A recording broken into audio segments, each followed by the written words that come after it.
উপকার আছে।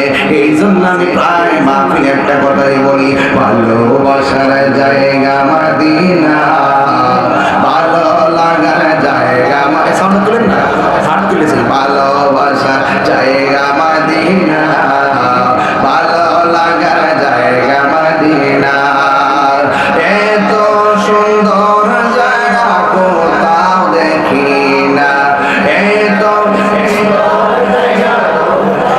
দেখি না, সাজিয়েছেন দয়াল রব্বানা, ভালো লাগার জায়গা মদিনা, বলো ভালোবাসার জায়গা মদিনা, ভালোবাসার জায়গা মদিনা, যতই দরুদ পড়ি তৃপ্তি মিটে না, যতই দরুদ পড়ি তৃপ্তি মিটে না, আশিক বিনে অন্য জানে না, পাগল বিনে অন্য জানে না, ভালোবাসার জায়গা মদিনা, বলো ভালোবাসার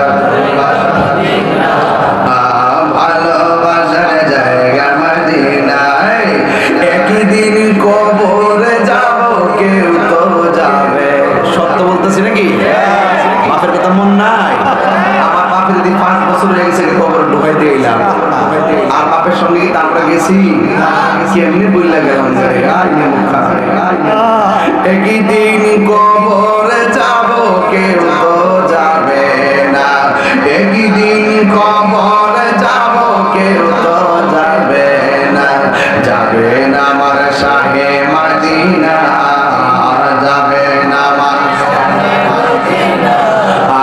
ভালোবাসার জায়গা মদিনা, বলো ভালোবাসার জায়গা মদিনা, ভালো লাগার জায়গা মদিনা, আরে এত সুন্দর জায়গা কোথাও দেখি না, এত সুন্দর জায়গা কোথাও দেখি না, সাজিয়েছেন দয়াল রব্বানা, ভালোবাসার জায়গা মদিনা, বলো ভালোবাসার জায়গা মদিনা, ভালো লাগা জায়গা মদিনা, ওই মদিনা যাইতে মন চাই কি চাই না, মদিনা যাইতে সাদ আছে, বিমান দিয়া যাইতে হবে বলে আমার সাধ্য নাই,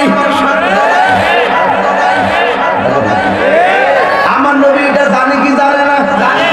নবী তো জানে মদিনায় যাওয়ার লাগে পাগল হলা পাগল হয়ে যাবে, ওই মদিনা যাওয়ার জন্য মনটা পাগল পাগল হয়ে যাবে, কিন্তু চাইলেই তারা মদিনায় যাওয়ার টাকা পাবে না, মদিনায় যাওয়ার রাস্তা তারা পাবে না।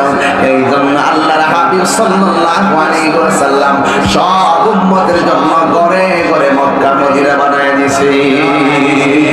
আল্লাহর হাবিব বলেন, তোমাদের ভিতরে যারা মা বাবার চেহারা দিকে নেক নজরে তাকাবে, তাদের আমল নামায় আল্লাহ রাব্বুল আলামিন কবুল হজের সওয়াব দিয়ে দিবে।